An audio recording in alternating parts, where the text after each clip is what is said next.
faça presente aqui no templo para darmos início ao nosso culto de louvor e adoração a Deus.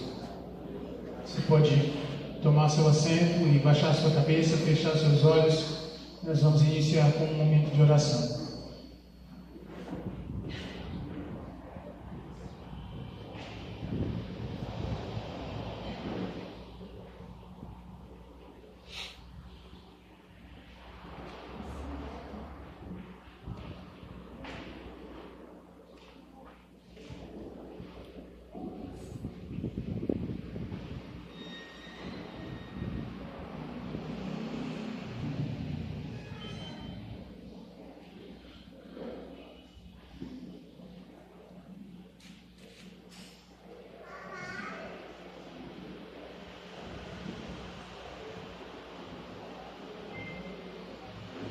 Pai eterno, Deus bondoso e bendito, Pai, nós nos encontramos mais uma vez diante da Tua presença para Te adorar.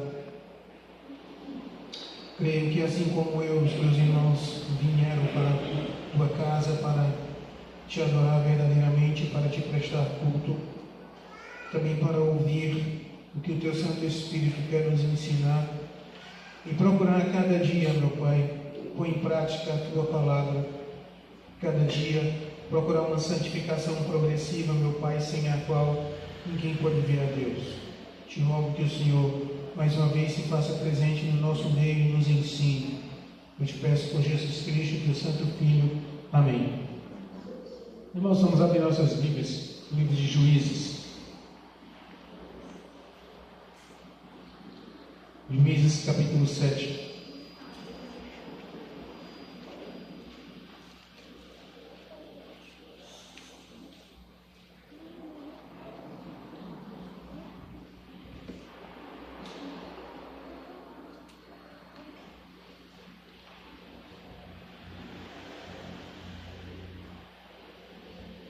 Livro de Juízes, capítulo 7. Os capítulos anteriores ao capítulo 7, o povo de Israel tinha pecado, tinha desobedecido a palavra de Deus, e eles estavam sendo escravizados pelos midianitas. Existia no meio deles um poste ídolo a Baal. Então Deus chama Gideão, convoca Gideão primeiro para derrubar o poste ídolo de Baal. Gideão vai à meia-noite, derruba o poste ídolo, e no outro dia eles perguntam: quem fez aquilo? Vão atrás de Gideão, tentam matar Gideão, é impedido por Deus. Então Gideão recebe o nome Jerubbaal, porque derrubou o poste ídolo. E a partir do versículo 7, Gideão convoca o exército para lutar contra os midianitas. Diz assim no versículo 1: Então Jerubbaal, que é Gideão, se levantou de madrugada, e todo o povo que com ele estava, e se acamparam junto à fonte de Arode, de maneira que o arraial dos midianitas lhe ficava para o norte no vale, de fronte do outeiro de Boré. Disse o Senhor a Gideão: é demais o povo que está contigo, para eu entregar os midianitas nas suas mãos. Israel poderia se gloriar contra mim, dizendo: a minha própria mão me livrou. Apregou-a, pois, aos ouvidos do povo, dizendo: quem for tímido e medroso, volte e retire-se da região montanhosa de Gileade. Então voltaram do povo 22.000, e 10.000 ficaram. Disse mais o Senhor a Gideão: ainda há povo demais, faze-os descer às águas, e ali tu os provarei. Aquele de quem eu te disser, este irá contigo, esse contigo irá. Porém, todo aquele de quem eu te disser, esse não irá contigo, esse não irá. Fez Gideão descer os homens às águas. Então o Senhor lhe disse: todo que lamber a água com a língua, como faz o cão, esse porás à parte, como também a todo aquele que se abaixar de joelhos a beber. Foi o número dos que lamberam, levando a mão à boca, 300 homens. E todo o restante do povo se abaixou de joelhos a beber a água. Então disse o Senhor a Gideão: com estes 300 homens que lamberam a água, eu vos livrarei, e entregarei os midianitas nas tuas mãos, pelo que a outra gente toda que se retire. cada um para o seu lugar. Tomou o povo provisões nas mãos e as trombetas. Gideão enviou todos os homens de Israel, cada um à sua tenda, porém os 300 homens reteve consigo. Estava o arraial dos midianitas abaixo dele, no vale.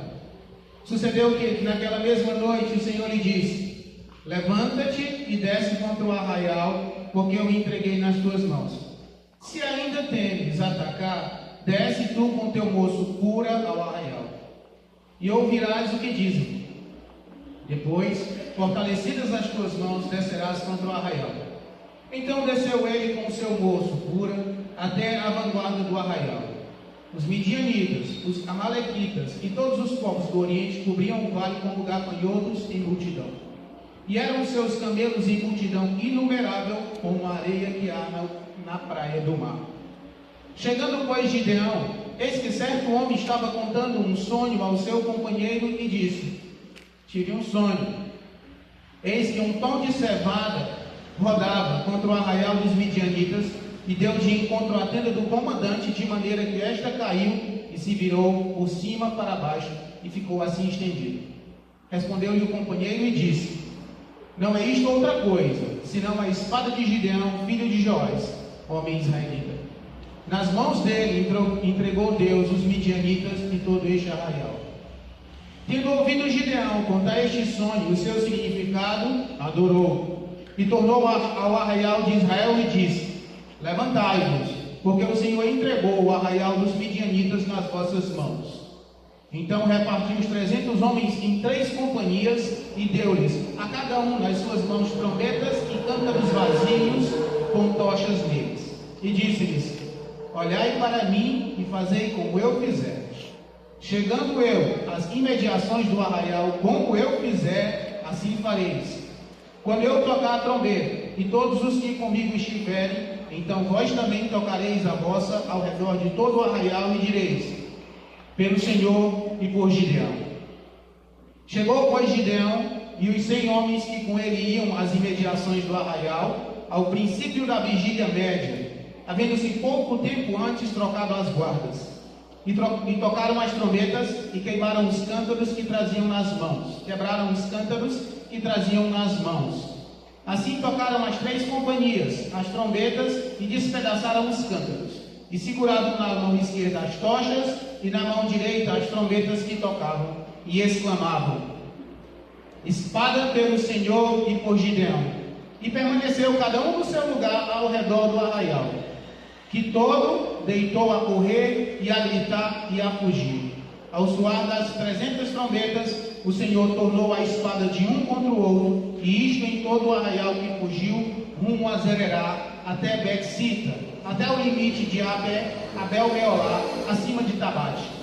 Então os homens de Israel, de Naphtali, de Azer e de todo o Manassés foram convocados e perseguiram os midianitas.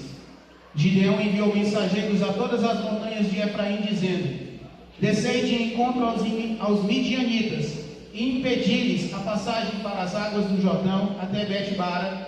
Convocados, pois, todos os homens de Efraim, cortaram-lhes a passagem pelo Jordão até Bet-bara.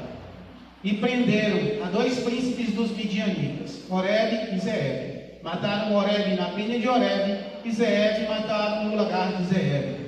Perseguiram os midianitas e trouxeram as cabeças de Oreb e de Zeeb a Gideão da além do Jordão. O que esse texto nos traz como uma ideia principal? Bem no começo, o próprio Deus fala para Gideão: tem muita gente, tem muitos homens para a guerra. Gideão pode ter pensado: poxa, mas os midianitas são muitos, os amalequitas, os midianitas, o exército todo está acampado, são 2 exércitos pelo menos, e nós precisamos de quantos mais homens melhor. Mas Deus diz: tem muita gente. Pode ser que com isso o povo de Israel pense que eles são libertos pelas próprias mãos, que o próprio exército de Israel, pela quantidade muito grande de gente, conseguiu livrá-los dos midianitas. Então, faça um corte, mande os medrosos irem embora.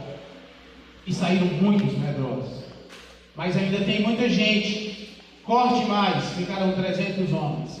Gideão e seus 300 valentes.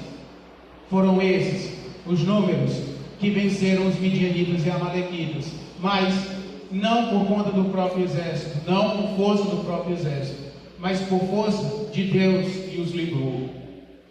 Nós podemos entender que esse texto nos direciona a uma dependência de Deus nas nossas vidas.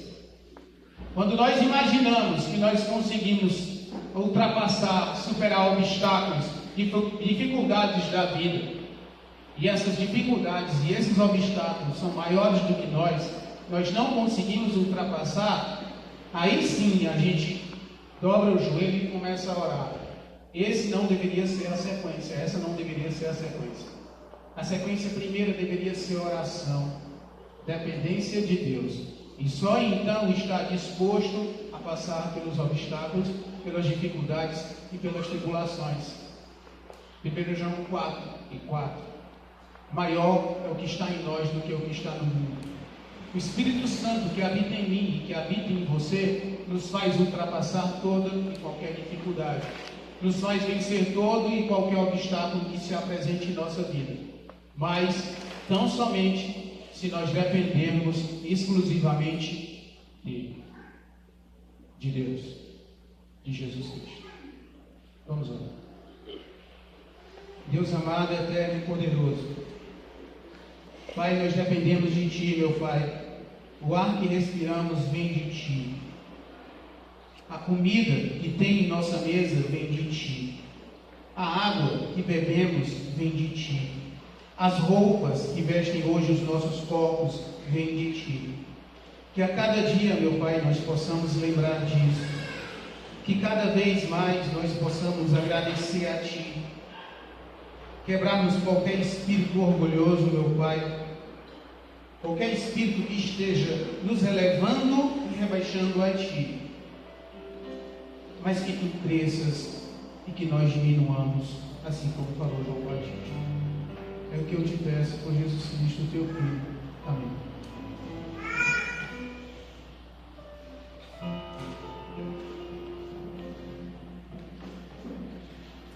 Boa noite, igreja. Boa noite. Amém. Lá em Salmos 84 diz: é melhor passar um dia do teu tempo do que 1000 dias em qualquer outro lugar. Que esse seja o desejo do nosso coração, de estar sedentos de Deus.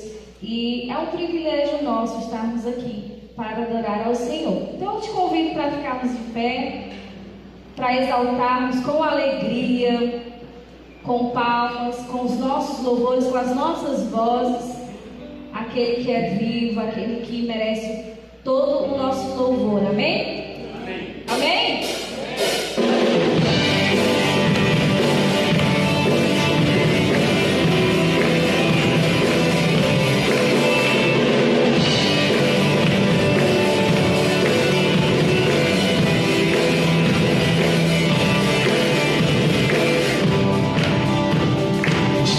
Minhas mãos,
Pastor?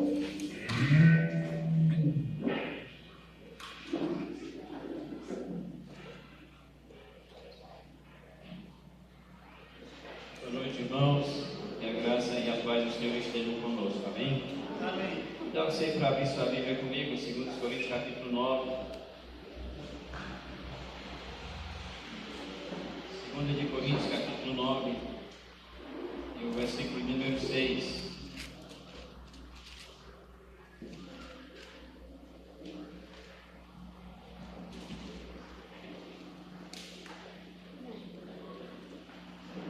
A palavra do Senhor diz: e isto afirmo, aquele que semeia pouco, pouco também ceifará.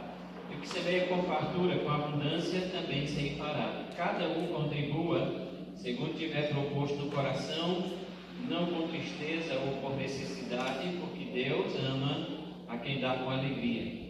Deus pode fazer-vos abundar em toda graça, a fim de que tenhamos sempre, em tudo, ampla suficiência, superabundez em toda boa obra. Como está escrito, distribuiu, deu aos pobres, a sua justiça permanece para sempre. A justiça de Deus é algo que permanece sempre sobre nós, sempre em nossas vidas. E nós temos o privilégio, de poder, no nosso culto, celebrar o Senhor também com aquilo que Ele tem nos dado, financeiramente falando, no nosso dízimo, nossa oferta, em adoração ao Senhor. Então, nesse momento, nós vamos orar e agradecer pelos dízimos e ofertas que serão recolhidos. Pai, te louvamos, Senhor, pela alegria de podermos celebrar o nome do Teu Filho Jesus Cristo nessa noite e de podermos, ó Deus, cultuar o Senhor também com o nosso dízimo, com a nossa oferta, sabendo que isso faz parte, Deus, da adoração e do culto a Ti. Abençoa, Deus, o entendimento de cada um de nós, para que contribuamos, ó Deus, a partir de uma disposição no nosso coração. Assim pedimos também que o Senhor nos abençoe, para que, enquanto Sua igreja, nós possamos, Pai, administrar sabiamente os recursos que pertencem a Ti. Isso, pois, nós pedimos e oramos no nome de Jesus. Amém. Quem dízimos e ofertas é uma prática da nossa igreja. Se você é visitante, fique livre, fique à vontade.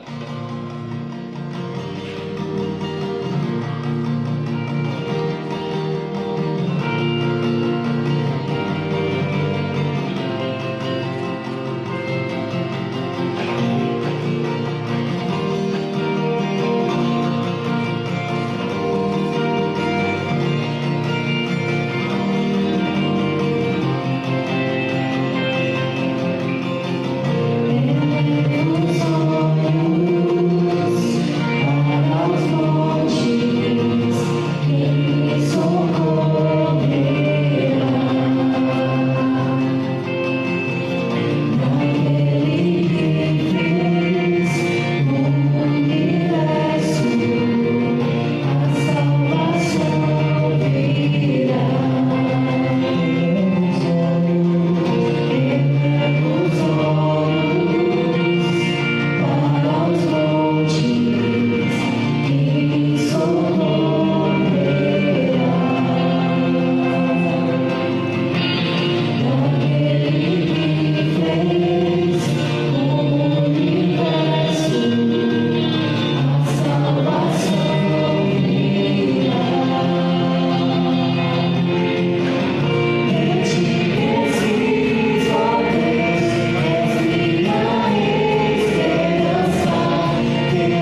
Nós cantamos ainda agora, falamos o que tem lá em Colossenses 1,13, que Ele nos libertou do império das trevas e nos transportou para o reino do Filho do seu amor. Nós fomos resgatados.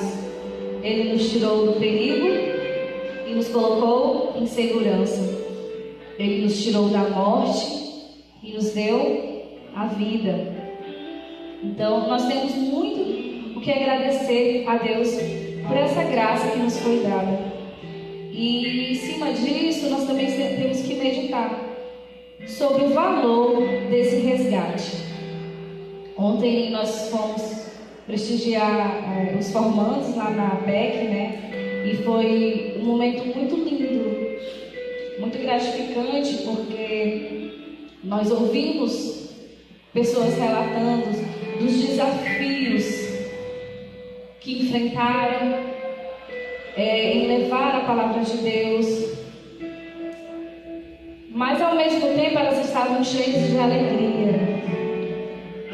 As pessoas estavam cheias de Deus, porque em nenhum momento o Senhor os desamparou. Em nenhum momento. E estavam indo fazer o que Deus diz, né? Ide por todo o mundo e pregai o Evangelho. E foi um momento tão lindo, tão bom, que eu saí de lá tão cheia assim de Deus, de ver aquelas pessoas sendo usadas, aquelas pessoas sendo capacitadas para levar a palavra de Deus.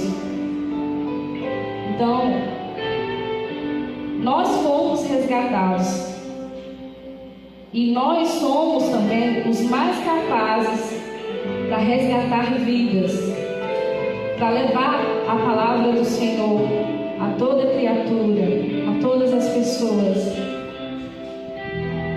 Então, o nosso pedido e o meu pedido é que nós tenhamos atitudes que sejam as mesmas de Cristo, que nós possamos seguir os caminhos, os passos do Senhor. Como assim vai dizer essa música? E você que está aqui e ainda não foi resgatado dessa prisão do pecado, eu te convido a aceitar ao Senhor Jesus Cristo, o Filho de Deus, que nos deu a salvação. E ela foi oferecida por meio da sua morte e ressurreição. Então, que você possa adorar ao Senhor através dessa música, desse louvor, e faça desse louvor não só um louvor qualquer que está saindo da sua boca, mas use isso como uma adoração, como uma oração, e peça ao Senhor para sempre seguir os passos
convidar então as crianças de 3 a 10 anos.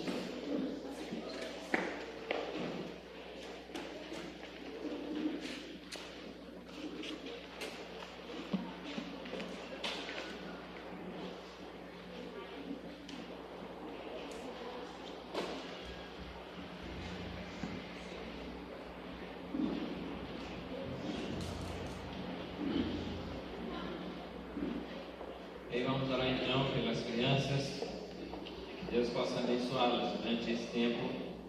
Nós vamos estar juntos aprendendo da palavra do Senhor. Pai bendito, nós te louvamos e agradecemos a Ti, ó Deus, por esse momento de louvor, de adoração, e especialmente, Deus, porque nós podemos cultuar o Senhor na convicção do que a Sua palavra nos diz, que ela é a verdade a respeito da nossa relação pessoal contigo. Pedimos, Pai, que o Senhor abençoe as crianças nessa noite, os tios e tias que estarão com elas, para que juntos possam, ó Pai, crescer na graça e no conhecimento do Senhor. É isso que nós pedimos, Deus, e oramos agradecidos em nome de Jesus.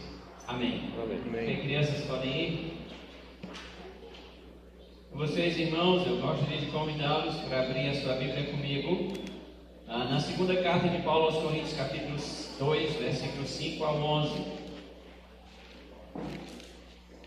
Fazendo nossa caminhada por essa carta, chegamos agora ao capítulo 2, versículo 5. Nós vamos até o versículo 11.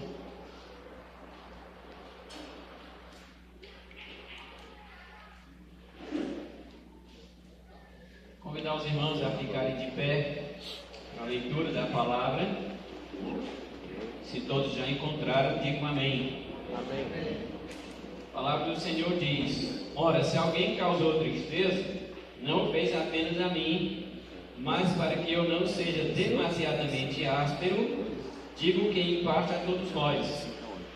Basta-me a punição pela maioria, de modo que deveis, pelo contrário, perdoar-me e confortá-lo, para que não seja o mesmo consumido por excessiva tristeza. Pelo que vos rogo que confirmeis para com ele o vosso amor. E foi por isso também que eu vos escrevi, para ter prova de que em tudo sois obedientes. A quem perdoais alguma coisa, também eu perdoo. Porque de fato o que tenho perdoado, se alguma coisa tenho perdoado por causa de vós, o fiz na presença de Cristo, para que Satanás não alcance vantagem sobre nós, pois não lhe ignoramos os desígnios. Vamos orar. Pai, te louvamos pela tua palavra, nos curvamos diante da mesma nessa noite, e sobretudo confiando no teu Espírito que está em nós e sobre nós, pedimos a compreensão e ao mesmo tempo, ó Deus, a disposição para colocá-la em prática na nossa vida. Pedimos assim e oramos no nome de Jesus. Amém. Amém. Meus irmãos podem sentar. Mudança de procedimento. Todas as ações de Deus, irmãos, por nós ou em nós, elas são derivadas do amor que Deus tem por nós. Então, tudo aquilo que nos acontece, seja algo bom, positivo, ou seja algo ruim, no sentido negativo, elas são derivadas do amor de Deus por nós. Parece um tanto quanto contraditório pensar que Deus, Ele pode nos permitir algumas coisas que são dolorosas, que são ruins para a nossa vida. Mas quando isso nos acontece, é prova desse amor que Ele tem por nós. É, porém, então, essencial que nós entendamos o amor de Deus. Que eu e você compreendamos o amor de Deus. E quando nós falamos do amor de Deus, nós não podemos entendê-lo como um sentimento. Nós não estamos falando que Deus tem um sentimento de amor por nós. Afinal de contas, o amor que Deus tem em relação a mim e a você é um amor que se chama ágape. Ou seja, é um amor que se sacrifica. É um amor que se dá. E eu e você só podemos entender esse amor quando nós olhamos para o ato da entrega de Deus, de Jesus Cristo, seu Filho, por nós. Romanos capítulo 5, versículo 8 diz: mas Deus prova o seu próprio amor para conosco, pelo fato de ter Cristo morrido por nós, sendo nós ainda pecadores. Então, quando eu compreendo e contemplo a Jesus Cristo no Calvário, Quando você compreende e contempla a Jesus Cristo no Calvário, nós então estamos compreendendo a extensão desse grande amor de Deus por nós.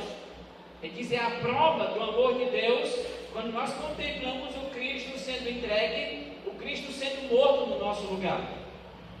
Quando a gente lê esse mesmo versículo, a Bíblia, a mensagem, ela diz assim, mas Deus demonstrou quanto nos ama, ao oferecer o seu Filho em sacrifício por nós, quando nós ainda éramos tão ingratos e maus para com Ele.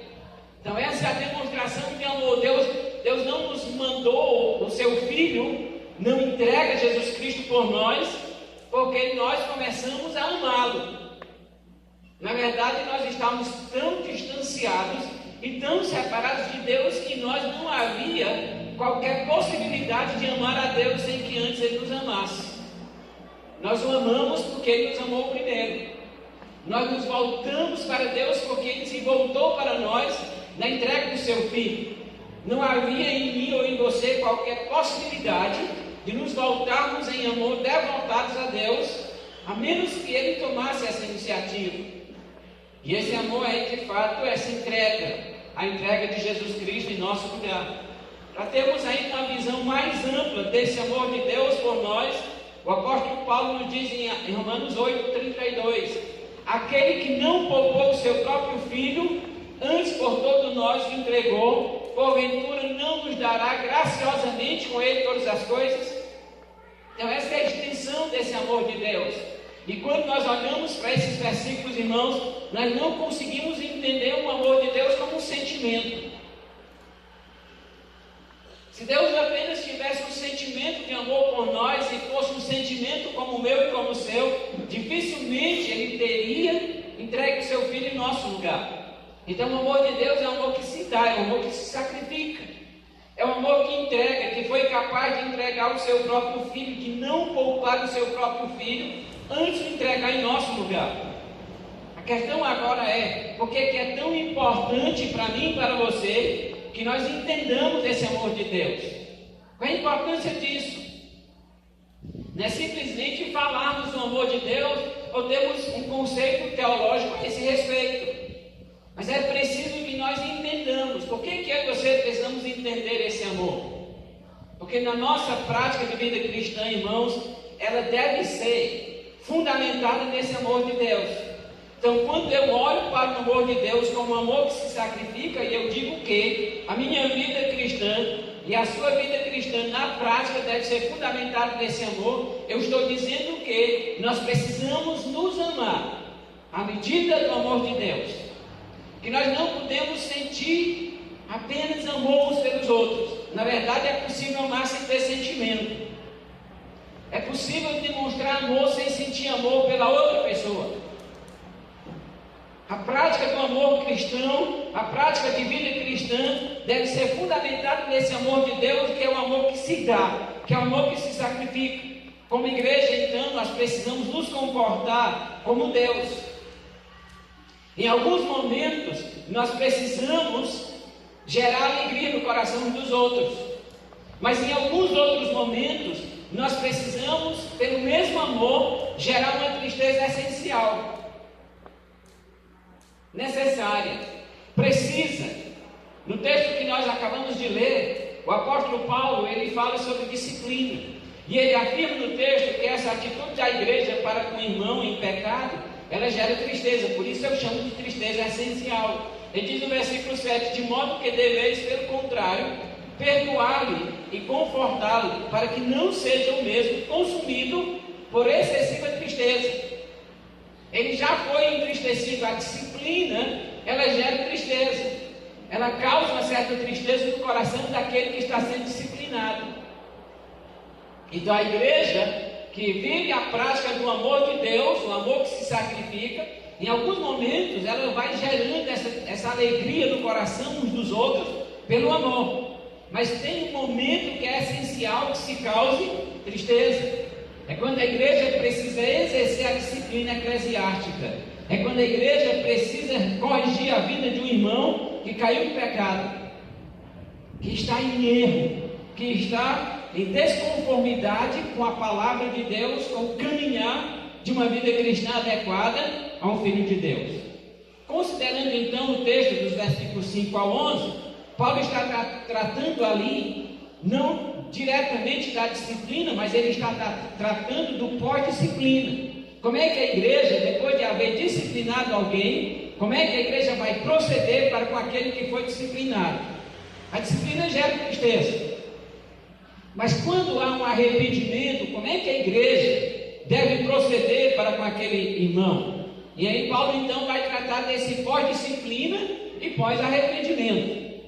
O crente que peca, que cai no pecado, ele deve ser disciplinado pela igreja, mas quando ele se arrepende, ele precisa ser tratado pela igreja. E como é que esse tratamento deve acontecer? Então nós vamos aprender aqui sobre 3 decisões do amor ágape.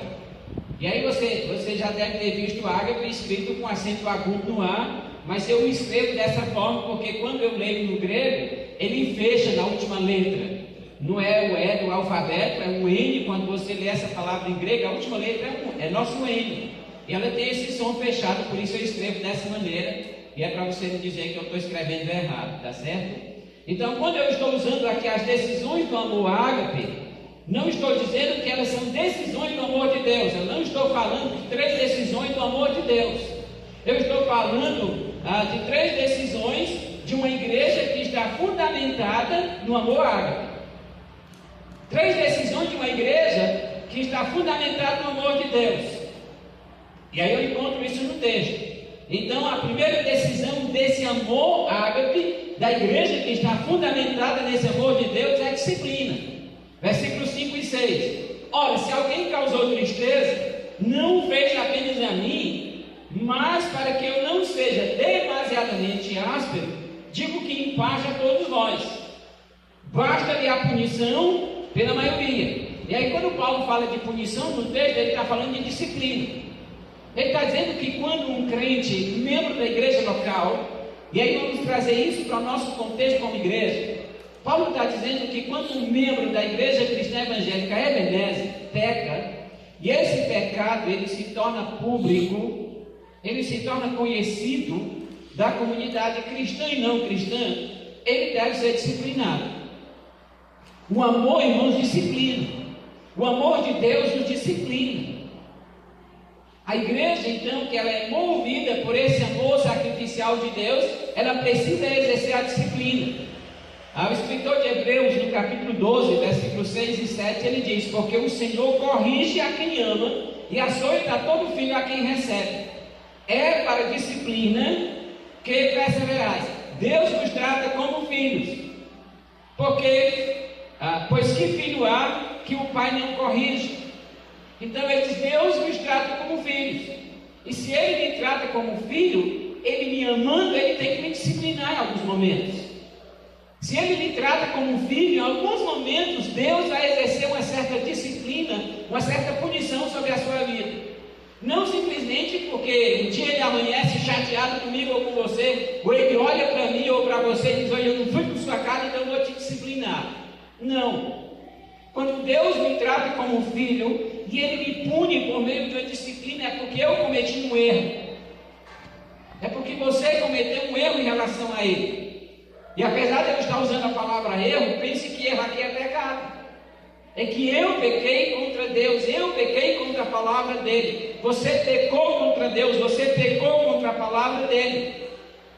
E quando nós erramos nesse aspecto do pecado em relação ao Senhor, Ele então vai nos tratar como filho. E como filho nós não podemos ficar sem disciplina.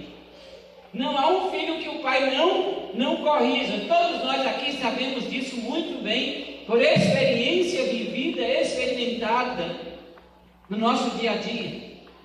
Todo pai que retém a vara, e Salomão já disse isso, ele aborrece o seu filho. Todo pai que não corrige o seu filho, ele cria um monstro dentro de casa. Todo pai que não corrige o seu filho vai colher resultados muito ruins lá no futuro. E nós não corrigimos filhos, irmãos, quando eles estão grandes. Normalmente eu pergunto para os jovens que estão preparando-se para o casamento a seguinte coisa: Quando é que você acha que tem que ensinar seu filho a palavra de Deus? 98% dos jovens pensam assim: eu tenho que ensinar para o meu filho quando ele tiver entendimento. Minha próxima pergunta é: quando é que seu filho tem entendimento? Ele diz assim: é quando ele tiver 5, 6 anos. E a minha resposta é: esse tempo aí é suficiente para seu filho ir para o inferno. Nós não ensinamos quando os nossos filhos chegam a esse ponto. O caráter dele, com 5, 6 anos, está formado. Se você deixar para corrigir seu filho com 5 ou 6 anos, você já o perdeu. Então o pai que ama corrige cedo. Então não importa se você tem 10 anos de crente, ou você se converteu há 5 meses atrás, se você erra com Deus, Ele vai te corrigir porque você é filho. Ele vai tratar com você por meio de uma disciplina porque você é filho dele. Então não retenha a vara do seu filho, porque ele tem 1 ano e meio. Se ele precisa ser corrigido, corrige.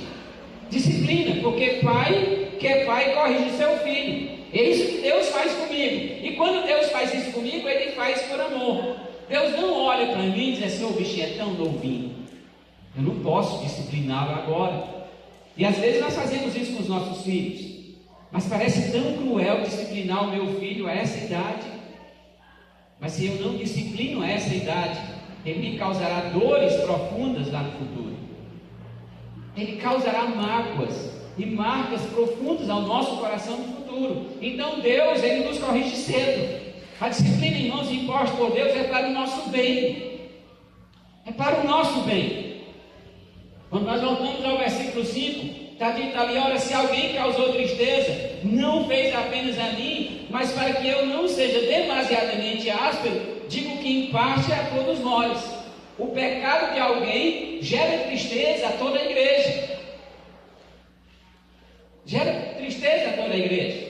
E esse pecador que está mencionado aqui, parece muito ser um homem da primeira carta, capítulo 5, versículo 1, indo até o versículo 11, quando Paulo lá está falando do homem que cometeu incesto com a mulher do próprio pai.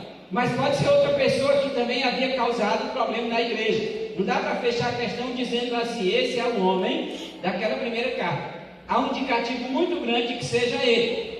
Mas mesmo a pessoa não sendo identificada no texto, nós não temos a identificação final dizendo assim: essa pessoa mencionada nesse texto é o mesmo homem mencionado em 1 Coríntios capítulo 5. Não podemos fechar a questão nesse sentido. Mas há indicativos muito grandes que se tratam da mesma pessoa. Mas mesmo a pessoa não sendo identificada nesse texto, existem algumas coisas que chamam muito a minha atenção e a sua atenção aqui. A primeira coisa é a graça e a consideração cristã do apóstolo Paulo. Veja no texto que ele em nenhum momento cita a ofensa ou o ofensor. Ele só diz assim: olha, se alguém causou tristeza. Por que ele está dizendo se alguém causou tristeza? Tem dúvida na cabeça de Paulo? Não. Paulo sabe que alguém causou tristeza, que alguém pecou contra Deus. Mas Paulo não cita a pessoa e nem cita o ofensor. E a pergunta é: por que ele não faz isso? Porque quando há arrependimento, irmãos, nós não podemos e nem precisamos tratar a pessoa a partir mais da sua ofensa e nem tratá-lo como se ele fosse um problema agora para nós. A graça e a consideração cristã começam a agir a partir do momento que há arrependimento. E aí Paulo está preocupado de que a igreja não se torne demasiadamente áspera com alguém que pecou. E ele diz assim: basta para essa pessoa o fato dele ter sido então punido pela maioria, de ter sido disciplinado pela igreja. Então Paulo vai tratando essa pessoa agora com graça. Ele vai tratando essa pessoa com consideração. Isso diz para mim o seguinte: que nenhum crente que peca, ele deve ser deixar de ser confrontado. Primeira coisa é que ele precisa ser confrontado pela igreja. Segunda coisa é que se ele se arrepende, ele precisa ser tratado e continuar sendo tratado como irmão em Cristo. Ele precisa ser restaurado a comunhão com a igreja. Mas tem uma segunda coisa interessante no texto: o pecado de um irmão causa tristeza a toda a igreja. Paulo diz ali no final do versículo: ele não só causou tristeza a mim, né? E se alguém causou tristeza, não fez apenas a mim, mas para que eu não seja demasiadamente áspero, digo que em parte a todos nós. Então toda a igreja é ofendida pelo pecado do outro. Toda a igreja é afetada pelo pecado alheio. Então nós não podemos, como igreja, irmãos, achar que o pecado de um irmão não diz respeito a mim. Que quando um membro da minha igreja peca, isso é um problema dele. Não, quando ele peca, isso é um problema nosso como igreja. É uma questão que diz respeito a todos nós. E que ela precisa ser tratada. Então isso nos dá uma ideia muito boa de que quando você sabe que o seu irmão está em pecado, não pega o pecado dele e coloca embaixo do tapete. Não fica comentando com os outros irmãos que um membro da sua igreja está em pecado. Porque quando ele está fazendo isso, ele está afetando também a sua vida. Se ele fica na igreja e o pecado dele fica, e todos os que estão conhecendo esse pecado vão empurrando embaixo do tapete e não denunciam o pecado dele, sabe o que está acontecendo? Não só ele está adoecendo, mas a igreja toda vai adoecer. Porque a igreja é corpo. Nós temos uma capacidade grande, e de certa forma é por causa do nosso pecado que nós temos essa capacidade de racionalizar as coisas, de encontrar razão. E nós às vezes fazemos isso até com o pecado alheio. Nós tentamos encontrar razão porque que o irmão está em pecado, e na verdade isso está errado.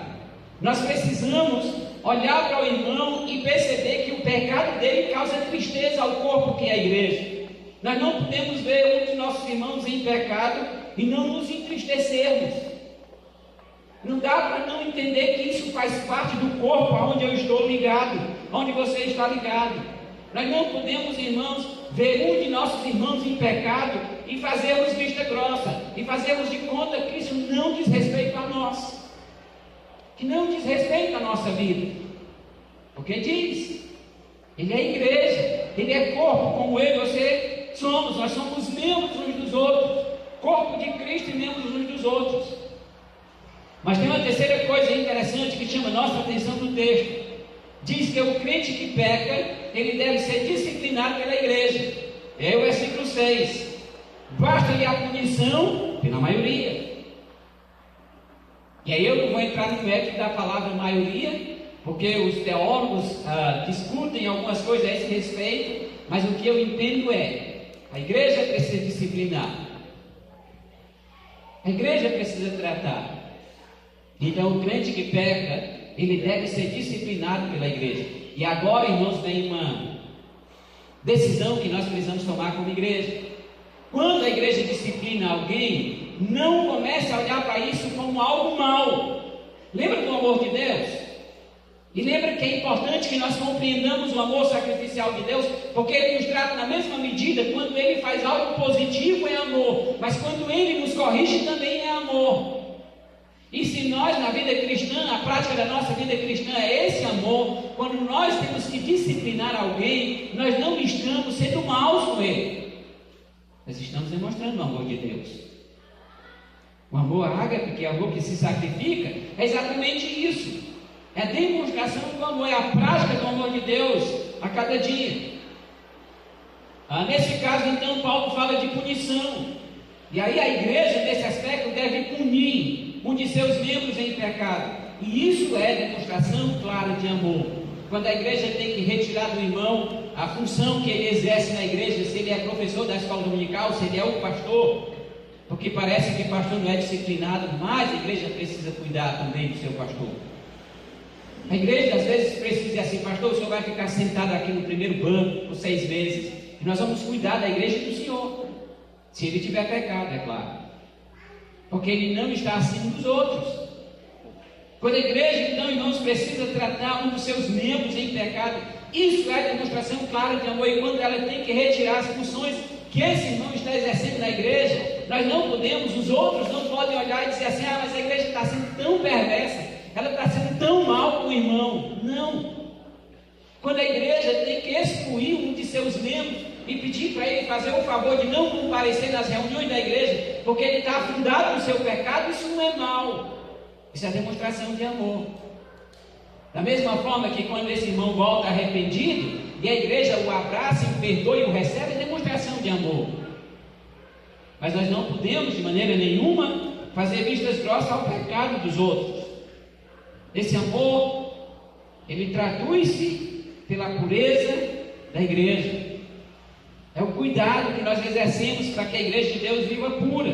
Nós devemos, então, irmãos, nos encher de sabedoria lá do alto, para que nós vivamos em paz e promovamos a paz no meio do corpo de Cristo. A palavra de Deus diz assim: a sabedoria, porém, lá do alto é primeiramente pura, depois é pacífica, indulgente, tratável, plena de misericórdia e de bons frutos. Ela é imparcial. E essa palavra é fundamental para a nossa vida cristã. Imparcialidade. Ela é sem fingimento. Ora, é em paz que se semeia o fruto da justiça para aqueles que promovem a paz. Isso é Tiago 3, 17 e 18. Nós precisamos então orar e pedir a Deus que nós sejamos possuídos por essa sabedoria que vem de Deus, para vivermos como igreja, nesse aspecto, de sermos amorosos, do ponto de vista de Deus, sacrificial, impondo um cuidado aos outros a cada dia, no nosso dia a dia, no nosso viver diário, mas acima de tudo, precisamos também ter esse mesmo cuidado no exercício da disciplina eclesiástica. A disciplina, irmãos, nunca é uma demonstração de falta de amor, pelo contrário. O pai que ama, corrige o seu filho. O Deus que ama, corrige o seu filho. A igreja que ama, à medida do amor de Deus, corrige os seus membros. De novo, não coloca isso embaixo de um tapete para acobertar os outros. Pelo contrário, a disciplina é uma das maiores demonstrações de amor. E se nós como igreja queremos viver em paz, nós não podemos, de forma nenhuma, ignorar os problemas, ignorar os pecados, escondê-los.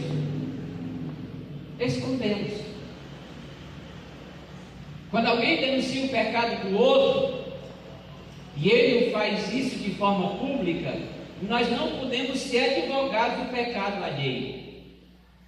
Nós precisamos averiguar. Nós precisamos ir profundamente. Nós não podemos pensar assim: mas é porque fulano fala demais. Não. Nós precisamos investigar o pecado. E na verdade, irmãos, o exercício da disciplina é muito importante na vida da igreja e precisa ser colocado de forma cuidadosa. Porque vamos lá, se um irmão ele pecou, ele caiu no pecado, e ele foi procurar você individualmente, e ele falou com você sobre o pecado dele, e ele só falou com você, e ele agora dá conhecimento que só quem sabe o pecado dele é ele, você e Deus, não precisa falar mais para ninguém, trata com ele. É o que Mateus 18 nos ensina, eu falei disso semana passada. Agora, se você sabe que o irmão está em pecado, e você vai lá e confronta, e ele não te escuta, aí vai para um outro estágio. E aí você tem cada estágio da disciplina. Mas a primeira coisa é que esse amor, ele trata cada pessoa. E isso é fundamental para que a igreja viva em paz. Nós não podemos, de forma nenhuma, não tratar os pecados. Eles se multiplicam, eles criam conflitos, e esses conflitos se tornam ainda maiores na vida da igreja. É assim, a criança, ela faz uma coisa errada. O pai e a mãe sorriem para o erro do filho. Amanhã ele aumenta um pouco mais.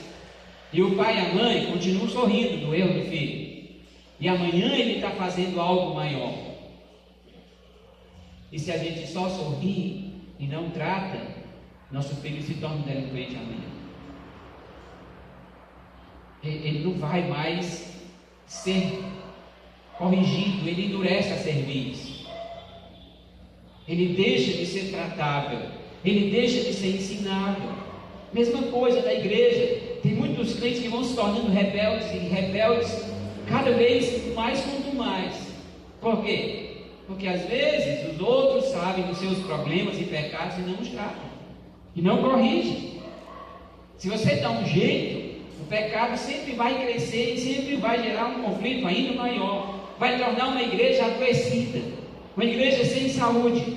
Por isso é que nós, irmãos, precisamos exercer a disciplina e fazermos isso em amor, porque quem ama disciplina. O amor disciplina. Mas tem uma segunda decisão do amor ágape, que é a decisão de uma igreja que está fundamentada no amor de Deus. É perdão e conforto. Aí é versículo 7 e 8. De modo que deveis, pelo contrário, perdoar-lhe e confortá-lo, para que não seja o mesmo consumido por excessiva tristeza. Pelo que vos rogo que confirmeis para com ele o vosso amor. É interessante como Paulo fala desse texto, ou escreve o texto. Na verdade, ele fala da tristeza, ele fala da disciplina, mas dentro do texto ele coloca o amor. Quando um membro da igreja peca e é disciplinado, ou até mesmo excluído da igreja, como nos parece ser o caso da pessoa do texto, e ele volta arrependido, e na verdade o arrependimento é o único caminho para a restauração da comunhão com essa pessoa, porque não adianta assim, eu já vivenciei situações no meu ministério pastoral, que eu tive que excluir um membro da igreja, e que ele não era mais bem-vindo na igreja. A pessoa foi perante a igreja, assumiu o pecado dela, disse que ele estava no pecado, que ele ia continuar fazendo, e que ele não era mais digno de estar na igreja. A igreja então tinha que tomar decisão com ele. E essa pessoa então, ela foi disciplinada, ela foi excluída da igreja. E sabe, irmãos, algumas pessoas acharam assim, isso é só o parecer do pastor, isso é só a ideia do pastor. E quando a pessoa encontrava com ela na rua, ela dizia assim, por mim você pode ir na igreja, a questão lá é o pastor, não sou eu. O único caminho para a restauração do arrependimento não é o que eu penso ou o que eu acho, mas é a palavra de Deus. O único caminho para trazer de volta o irmão que pecou e que ele foi para o pecado porque ele decidiu ir, era uma escolha pessoal dele, ele não vai voltar atrás, é arrependimento. Agora, quando essa pessoa se arrepende, é a via da restauração da comunhão, é arrependimento. Quando ela se arrepende, Paulo diz assim, traz a pessoa de volta.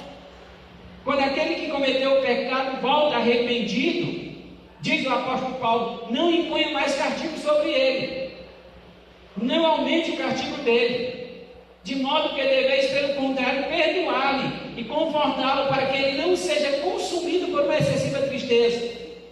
Então, se a pessoa voltar arrependido e a igreja ainda continua olhando assim meio atravessado para o irmão, não tratando com amor, não perdoando, o que acontece? Ele afunda numa tristeza excessiva, numa tristeza profunda. Então, quando o pecador se arrepende, do outro lado, a igreja tem a obrigação de perdoar. E essa é a demonstração do amor. Lembra? Quando você disciplina, é demonstração de amor. Quando você perdoa, demonstração do mesmo amor sacrificial de Deus por nós. Então, quando aquele que cometeu o pecado volta arrependido, o apóstolo Paulo diz, não imponha mais castigo sobre ele. Pelo contrário, perdoe. E ao mesmo tempo, conforta o irmão. Conforta o irmão. Fundamentalmente, biblicamente falando, todo crente que peca e que é disciplinado da igreja, ele não tem alegria, ele vive numa tristeza profunda, ele vai experimentar a dor do próprio pecado dele, ele vai viver isso com profunda tristeza no coração. Quando finalmente, irmãos, ele reconhece que ele pecou e ele volta para a igreja, ele volta porque ele sabe que na igreja é lugar de alegria, ele sabe que na igreja é lugar de perdão, ele sabe que na igreja é lugar de restauração da comunhão, ele sabe que os membros da sua igreja vão estender essa veste de comunhão para ele. Imagine se ele volta para a igreja e ele não encontra nada disso. Ele é consumido por uma tristeza excessiva, ele afunda, ele vai para o lugar mais fundo na vida pessoal dele. Então a igreja que ama, disciplina, mas a igreja que ama, restaura, quando há arrependimento, perdoa, conforta o irmão, diz o versículo 7, e se a igreja não age assim para aquele que está arrependido, ele corre o risco de ser consumido, diz o versículo 8, pelo que vos rogo que confirmeis para com ele o vosso amor, para que ele, no final do versículo 7, não seja consumido por uma excessiva tristeza. Essa manifestação e confirmação de amor por parte da igreja, ao irmão que caiu em pecado, mas que chegou ao arrependimento, irmãos, é a demonstração clara de que sua ofensa foi perdoada, de que a comunhão com ele está restaurada. E Paulo diz: eu já restaurei a comunhão com ele, eu já o perdoei. Um grande exemplo disso é o filho pródigo, Lucas capítulo 15. Aquele filho comete uma ofensa tremenda para com o pai. Ele chega para o pai e diz: pai, me dá aquilo que eu tenho direito na herança, porque eu não quero mais viver na sua casa, eu não quero mais ser chamado seu filho, eu não tenho mais preocupação com o senhor, eu vou embora. E aí o pai, depois disso, não muitos dias, diz o texto, repartiu os haveres com o filho, ele pega o dinheiro que ele tem e ele vai embora. Ele vai viver uma vida dissoluta, pecaminosa, longe da casa do pai, longe do cuidado paternal, estragando os bens do pai com aquilo que é pecaminoso. E ele vai até o fundo do poço. Para ele era comer alfarrobas com os porcos, o lugar mais imundo para um judeu. Primeiro, o porco já era imundo, ele não podia comer, pela lei era proibido de comer. Não precisava um judeu de um porco na sua casa, e muito menos cuidar dele. E o filho agora está lá, cuidando de porcos. E se você sabe o que é porcos, eu sei, porque nós já criamos na nossa casa. É um dos animais que mais enforcalha tudo. É um negócio complicado. Por isso que Pedro diz assim sobre um crente que volta para o pecado: é o porco lavado que voa, a porca lavada que volta para a lama. Então o filho está lá nesse lugar. E quando ele chega no fundo do poço, ele agora é consumido por uma tristeza profunda no seu coração, ele cai em si. E ele diz assim: pequei contra Deus, pequei contra os céus, e eu vou voltar para o meu pai. Eu vou dizer isso para ele: pai, pequei contra o Senhor, pequei contra os céus, eu não sou digno de ser chamado seu filho, por favor, me trata como um dos seus criados. Porque lá na casa de meu pai, os criados dele têm comida com fartura, e eu aqui estou morrendo de fome, comendo alfarrobas com os porcos. E o filho faz o que? Ele se levanta, e ele começa uma caminhada de volta. E ele está indo para a casa de um pai que nós não sabemos por quanto tempo ficou dia a dia na porta, olhando para o caminho para ver se o seu filho volta. E essa é a melhor coisa de saber de Deus, do Deus que nos ama. Não importa o tamanho da minha queda, Ele vai estar sempre no mesmo lugar, me esperando de volta. Não importa o tamanho da sua queda, o Deus que nos ama, Ele vai estar sempre no mesmo caminho, no mesmo lugar, esperando nos ver voltar pelo caminho por onde nós fomos. E o filho finalmente volta, e ele chega em casa. E agora o pai tinha razões para dizer assim: tudo bem, você não é meu filho, você é só criado, você vai fazer isso, isso e isso, e você vai ter a comida de cada dia. O pai tinha todo o direito. Mas sabe o que o pai faz? O pai diz assim: veste uma roupa nova nele, limpa meu filho, dá um banho nele. Ele estava perdido e foi achado. Põe um anel no dedo dele, mata o novilho cevado, vamos fazer uma festa. Meu filho estava morto e reviveu, estava perdido e foi achado.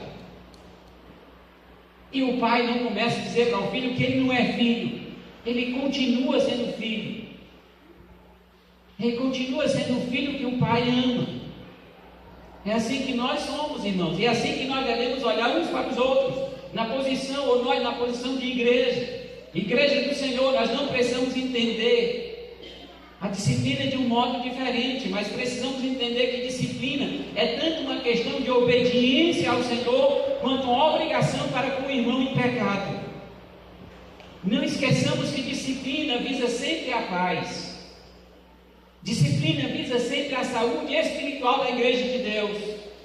Dessa maneira, a igreja tem a função de exercer a disciplina, e ao mesmo tempo ela tem a função de reconduzir à comunhão o irmão que se arrepende do seu pecado. Afinal de contas, ele estava perdido e foi achado. Ele estava morto e reviveu. Ele estava num vale profundo e ele decidiu sair de lá pela bendita semente do Evangelho de nosso Senhor Jesus Cristo que estava plantado no seu coração. A igreja agora o recebe e Paulo diz: conforta o irmão, perdoa o irmão, coloca ele de volta no lugar dele, dá uma roupa limpa, coloca anel no dedo dele, mostra que ele é filho do rei, mostra que ele é filho de Deus, que o ama e o ama de uma tal maneira que entregou o filho dele por amor a ele. É isso que a igreja faz. Quisera Deus, irmãos, pudéssemos entender isso na essência, na prática da nossa vida, como igreja. Quantas vezes nós agimos de modo tão complicado, tão diferente do que Deus nos manda agir, do que Deus nos diz para fazermos. Quisera Deus que a palavra dele entrasse no nosso coração hoje à noite de tal forma que nós pudéssemos ser mudados e transformados no nosso entendimento e no trato de uns para com os outros. Nós somos tão maus. Muitas vezes olhamos de um modo tão ruim uns para os outros que nós parecemos mais inimigos do que irmãos. E nós somos uma igreja para perdoar e confortar uns aos outros, para amar a mesma medida do amor de Deus. Sabe por que é importante entender o amor de Deus? Porque nós devemos e precisamos nos amar a esse ponto. Mas o fato é que muitas vezes nós não temos essa compreensão da palavra. É possível que no meio de nós, um grupo tão pequeno, existam pessoas magoadas, feridas, chateadas com os outros, por uma coisa tão pequena, muitas vezes, e que não é capaz de ir lá e dizer assim: ó, você é meu irmão, deixa eu te dar um abraço, deixa eu te perdoar, me perdoa. O amor de Deus é isso, é amor sacrificial, é um amor que diz assim: você estava perdido, mas agora foi achado. Deixa eu te amar como irmão em Cristo, deixa eu te amar como filho de Deus. Terceira decisão do amor, irmãos, amor de uma igreja, decisão de uma igreja, na verdade, que está fundamentada nesse amor de Deus, é a obediência. Versículo 9 até o 11. E foi isso, ou foi por isso também que eu vos escrevi, para ter prova de que em tudo sois obedientes. A quem perdoais alguma coisa, também eu perdoo, porque de fato, o que tenho perdoado, se alguma coisa tenho perdoado, por causa de vós o fiz na presença de Cristo. Agora versículo 11, enfático: para que Satanás não alcance vantagem sobre nós, pois não lhe ignoramos os desígnios. Para que Satanás não alcance vitória sobre nós, ou vantagem sobre nós, pois nós não lhe ignoramos os desígnios. Lembra o que Pedro diz? 5:8, primeira carta: sede sóbrios e vigilantes, o diabo, vosso adversário, anda em derredor como um leão que ruge, procurando alguém para devorar. Sabe onde é que o diabo está? Circulando ao nosso redor. Quando Pedro fala disso, ele não está falando de não crentes, ele está falando de crentes. Quando Pedro nos chama para a sobriedade, para a vigilância, ele está falando diretamente com a igreja de Deus. Os crentes que estavam espalhados por todo o mundo naquele momento precisavam dessa sobriedade, dessa vigilância. Os crentes do século 21, Igreja Cristã Evangélica Ebenezer, precisa de vigilância, de sobriedade. Não ignoramos os desígnios de Satanás, é o que Paulo diz, e ele vai nos chamar a essa obediência. Sim, irmãos, a pessoa em questão desse texto é o homem de 1 Coríntios 5, quando o apóstolo Paulo escreveu a sua primeira carta àquela igreja, ele nos colocou à prova, dando-lhes a oportunidade de serem obedientes, de mostrarem essa obediência à palavra de Deus através dele, ministrada à igreja através dele.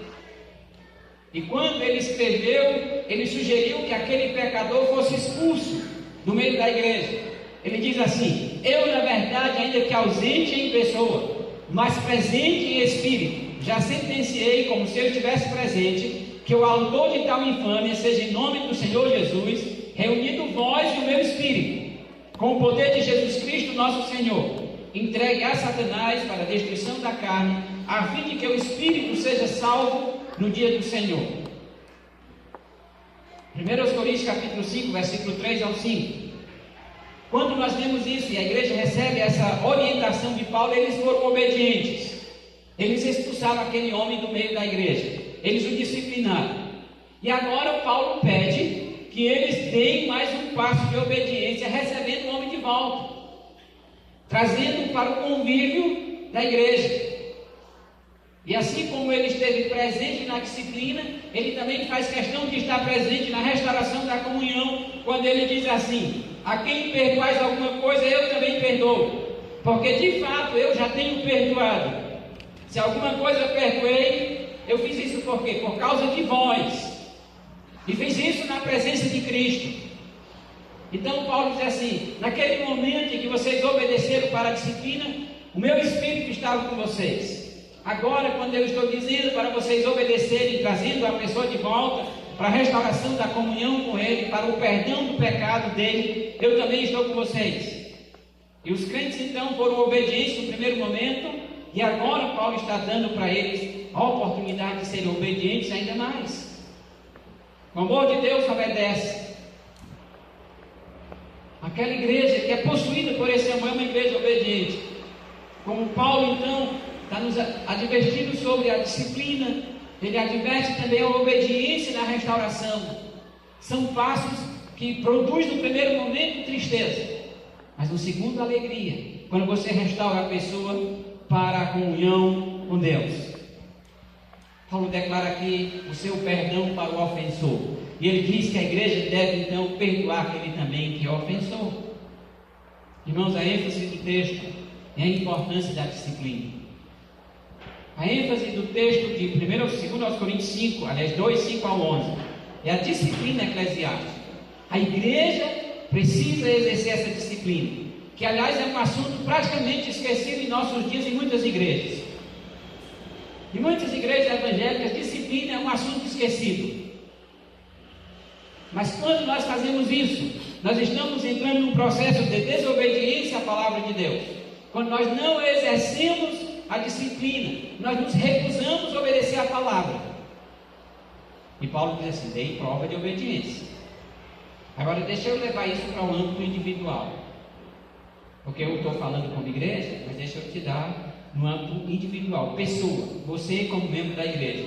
Quando você, que é membro dessa igreja local, tem conhecimento do pecado do seu irmão, e você não exerce para com ele a disciplina, você está pecando contra Deus.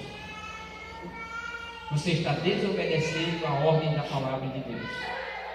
Quando você faz questão de colocar uma venda, quando você faz questão de empurrar o pecado do seu irmão embaixo do tapete,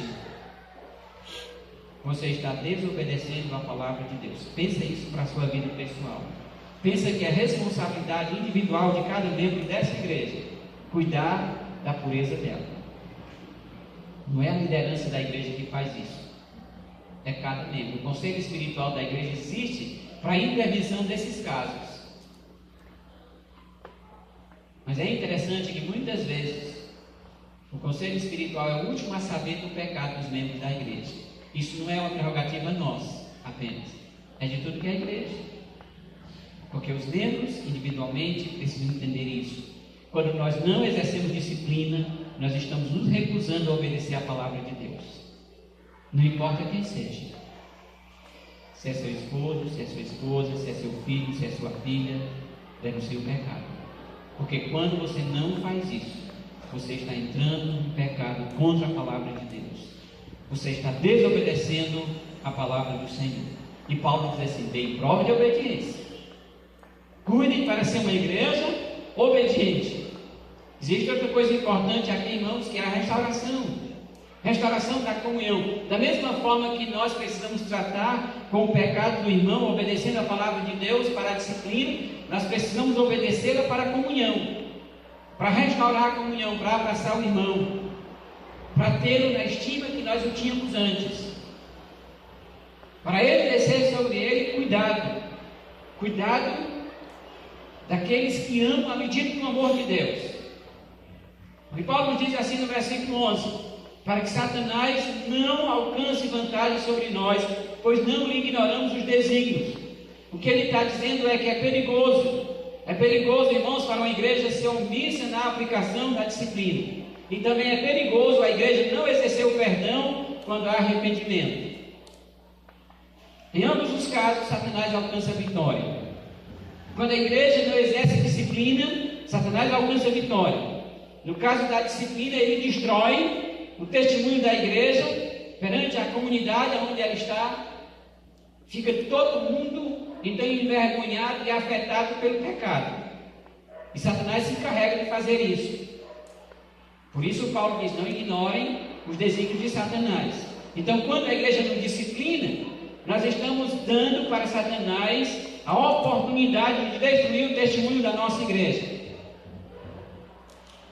E no caso de não perdoarmos, nós estamos dando a oportunidade para Satanás de levar um de nossos irmãos em Cristo ser consumido por uma tristeza desmedida. Entendem agora a importância de compreendermos o amor de Deus? Que é um amor que se sacrifica. Sabe, irmãos, para mim e para você, às vezes, perdoar é uma questão de sacrifício. Apagar a ofensa que alguém me faz, apagar a ofensa que alguém te faz por meio de um pedido de perdão, às vezes não é fácil. É difícil. Imagine como é que Pedro ficou diante de Jesus Cristo ressuscitado. Imagine aquele diálogo final do Evangelho de João, Jesus Cristo conversando com Pedro: Simão, filho de João, você me ama?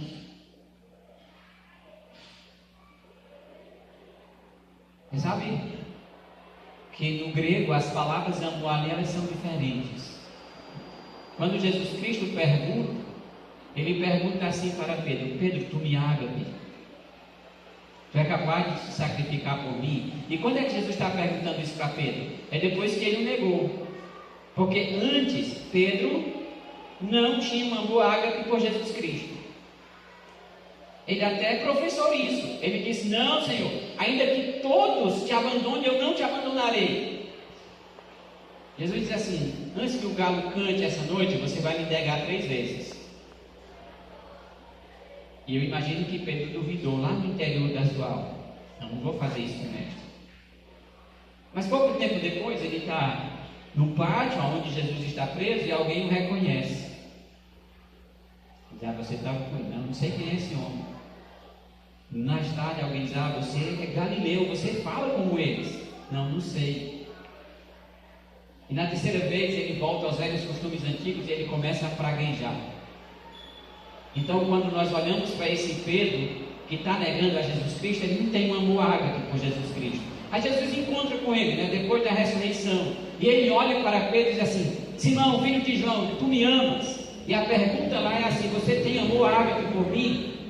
Aí Pedro diz assim: Senhor, eu te amo. Aí no grego lá a palavra é filéu, que é amor filial. Aí Pedro não está dizendo assim: Senhor, eu estou pronto para me sacrificar pelo Senhor, eu só gosto do Senhor. E Jesus vai perguntar 3 vezes a mesma coisa. E finalmente Pedro reconhece que ele precisa aprender a extensão e a profundidade do amor de Deus quando ele diz assim: Senhor, o Senhor sabe todas as coisas. O Senhor sabe todas as coisas. Agora, quando ele usa o final, agora quando ele vai dizer assim: o Senhor sabe todas as coisas, o Senhor sabe que eu te amo, a palavra vai mudar.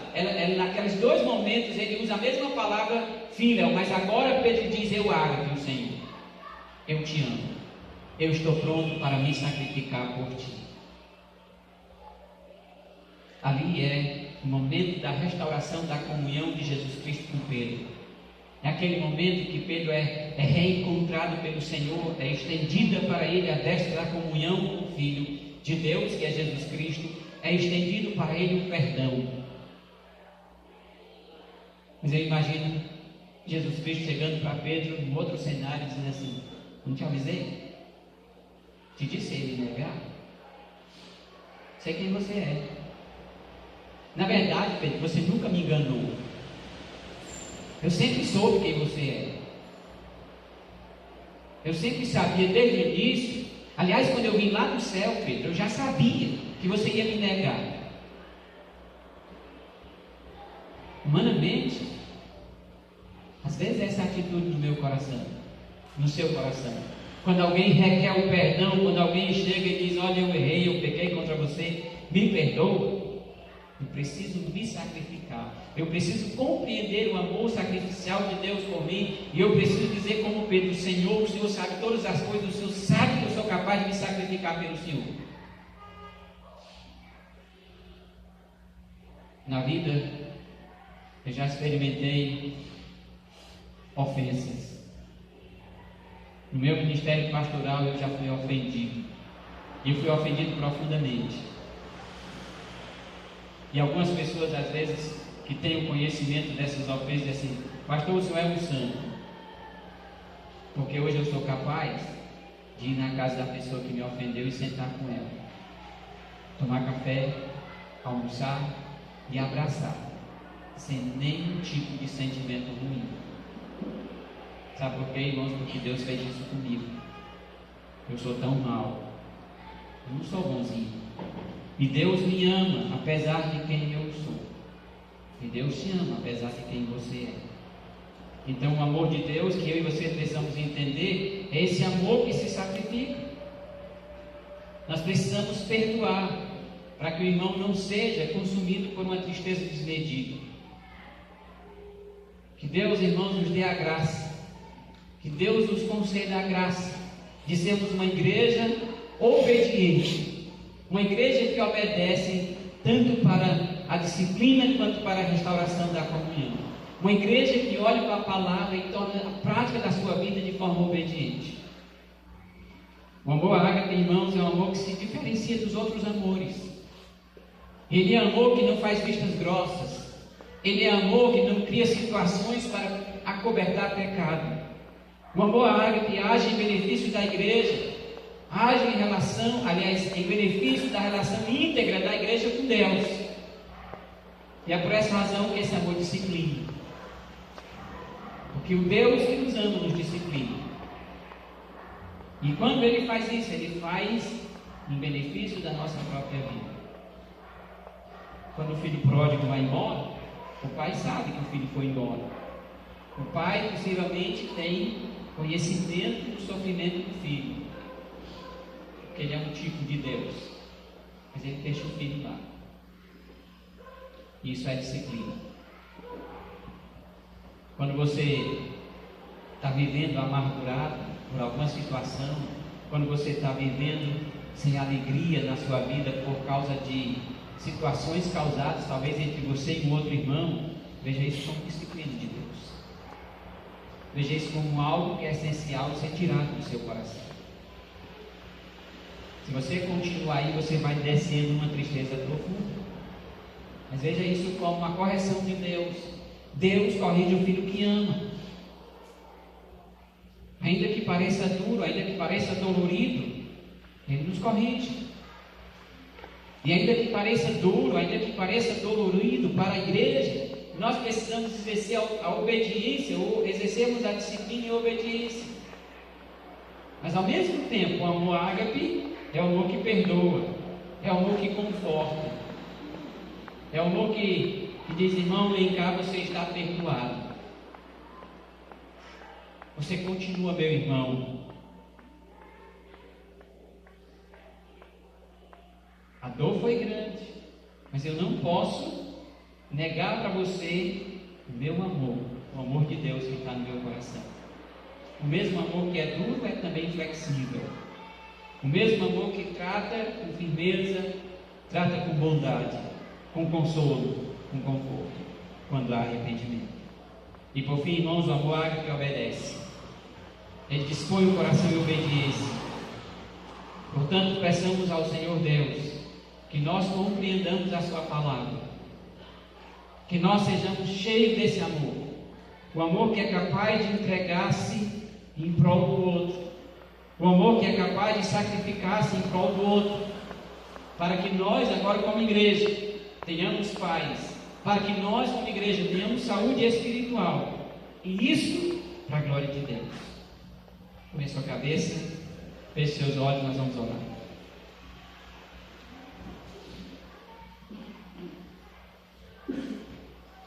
Querido Deus e Pai, te louvamos, Senhor, pela Tua palavra.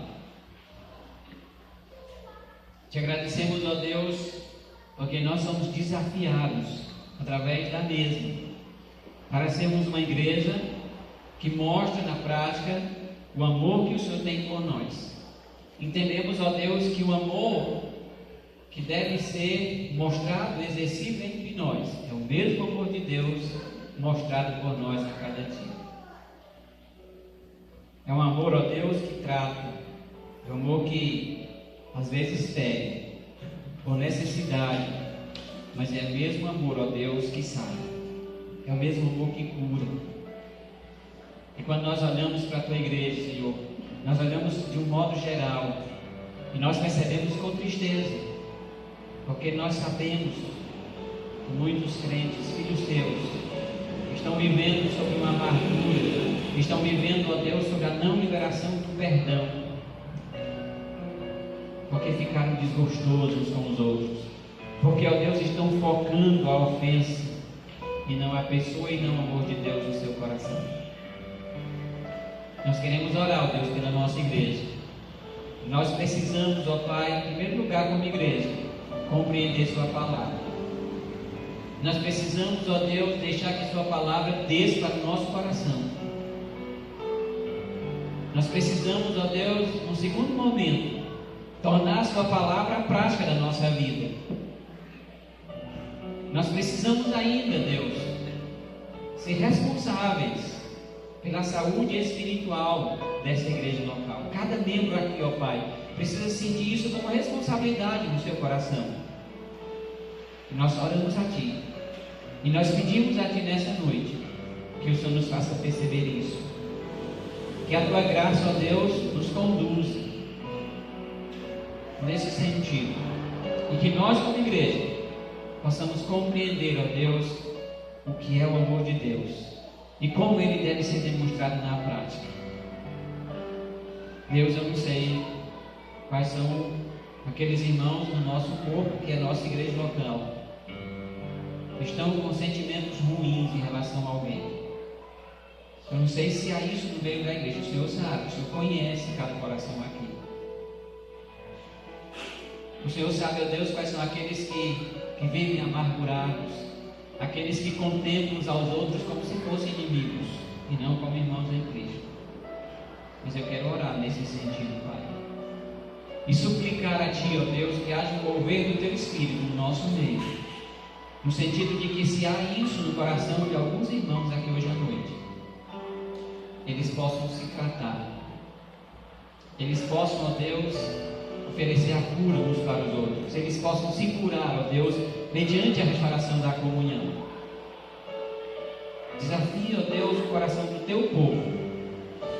Se há qualquer sentimento, Senhor, se há qualquer desprezo, que o Senhor trate agora para a Tua igreja. Ó Espírito Santo de Deus, ministra sobre nós, move sobre o nosso coração, Senhor, uma ação terapêutica, uma ação de cura. Nós precisamos ser uma igreja saudável. Nós dependemos do Senhor para fazer essa ação no coração dos irmãos. Desafia os Teus filhos, ó Pai amado, a viverem em comunhão uns com os outros e na demonstração prática desse amor que se sacrifica, desse amor que não foca a ofensa, desse amor que não foca o ofensor, mas foca a pessoa, o coração da pessoa, e o vê como irmão em Cristo.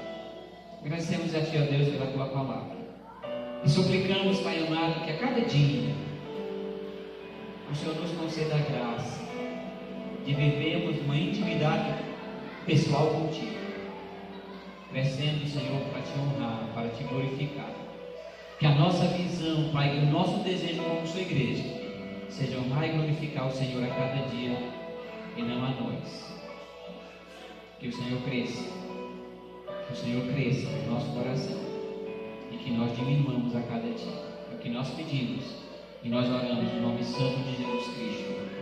Amém. gostaria que todos ficassem de pé, por favor. E você pegasse a mão do seu irmão que está do seu lado. E ao louvarmos esse hino, eu gostaria que você orasse pelo seu irmão do lado. E eu te desafio, durante a semana, os seus devocionais, os seus momentos de oração, você continuar orando pelo teu irmão. Vamos juntar aqui? Pode juntar. Então eu te desafio a orar pelo teu irmão, tanto do lado como do outro.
irmãos, vamos lá para nossa agenda da semana. A gente começa dizendo que na terça-feira tem um ensaio aqui na igreja para as crianças, para o pessoal da pantomima, para o Carlos aqui, Wenderson, e para José e Maria, tá? Então é o pessoal que está envolvido aí na programação do Natal, vai ter esse ensaio na terça-feira aqui na igreja às 7h30 da noite, tá bom? Então todos os que estão aí envolvidos, crianças, o Carlos, o José e Maria e o pessoal da pantomima devem estar aqui na terça-feira para o ensaio, tá bom?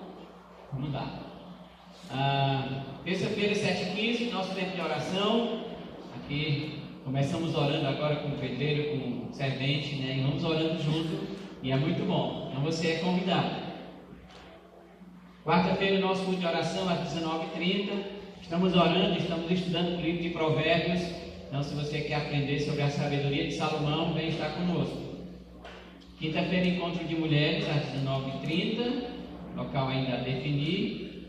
E domingo, Donda de Casará por Missões, às 8h da manhã, EBD às 9h. E domingo à noite, nosso culto de louvor e de adoração às 18h30.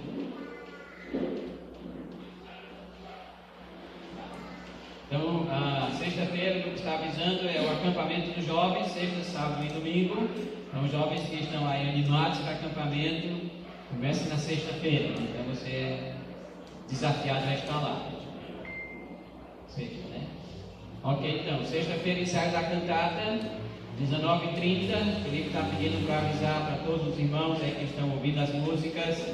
E não esquece do nosso ensaio na sexta-feira, tá bom? Então nós queremos terminar também agradecendo aos irmãos que vieram essa semana para a construção. A gente já está começando a ver as coisas andarem. Foi um trabalho muito duro nessa semana para fazermos a laje.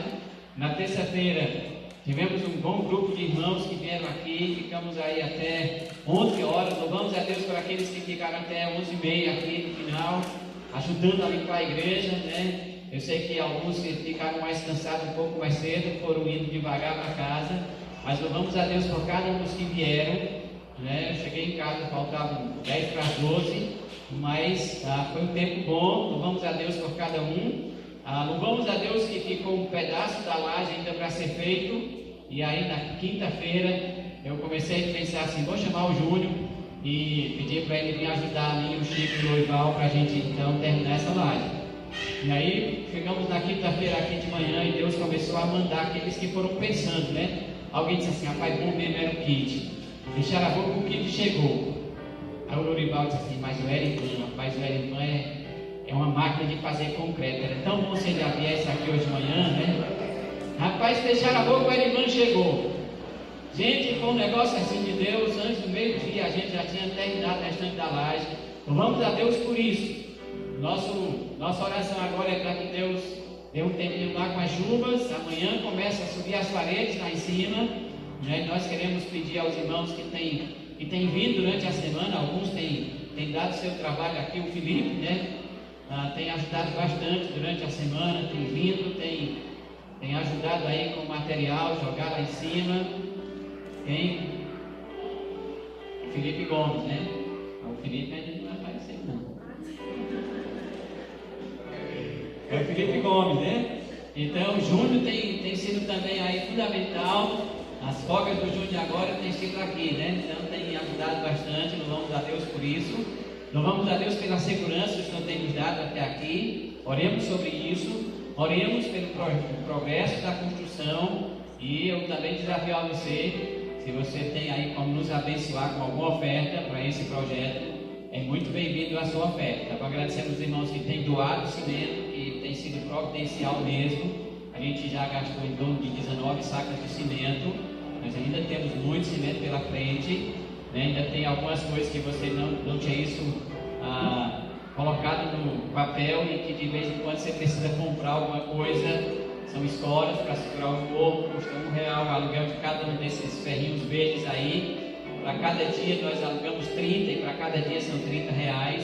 Então, se Deus tocar no seu coração, irmãos, eu não sou de Macedo não, mas se Deus quiser tocar no seu coração hoje à noite para abençoar aí com alguma oferta, fique à vontade, tá certo? Vamos a Deus por isso. E se você tem um tempinho para passar aqui, meia hora que seja, jogar um tijolo lá em cima, conversar um pouco, trazer um café para a gente é bom, tá certo? Então nós louvamos a Deus por isso e contamos aí com a ajuda de todos. Vamos ficar de pé então, vamos terminar orando, pedindo que o Senhor Deus nos leve em paz, nos dê uma semana abençoada e produtiva para a glória dele. Oremos. Pai bendito, nós te louvamos, Senhor, e nós te agradecemos por essa noite, Deus, pela tua palavra. Senhor, nós nos enchemos da graça do Senhor, nós somos ministrados pela tua palavra hoje à noite. Nosso desejo, nossa oração a Deus é que a tua palavra não caia por terra, mas que ela permaneça no nosso coração e que ela se torne a prática da nossa vida. Pai, nós queremos ser, nós precisamos ser tua igreja relevante, atuante no lugar onde nós estamos, mas nós precisamos nos tratar, ó Deus, como seu povo, nós precisamos ser lapidados em nosso caráter, nós precisamos ser moldados, ó Deus, na nossa estrutura espiritual, para que assim possamos alcançar, ó Deus, o mundo para Cristo, a Vila Manuel Sátiro, nossas adjacências, ó Deus, com o Evangelho de Cristo. Abençoa, Senhor, cada pai, cada mãe, cada filho, leva-nos em paz aos nossos lares, Senhor, nos dá uma semana abençoada, produtiva para a tua honra e para a tua glória. Abençoa-nos na nossa construção, ó Deus, nos dá a graça, Senhor, de progredirmos com esse projeto e até o final, ó Deus, vai nos suprindo, ó Deus, com todos os recursos necessários. Pedimos, Pai, que o Senhor nos abençoe, nos dando graça, para que nós possamos, ó Pai, fazer o trabalho do Senhor com esmero, com dedicação, com integridade.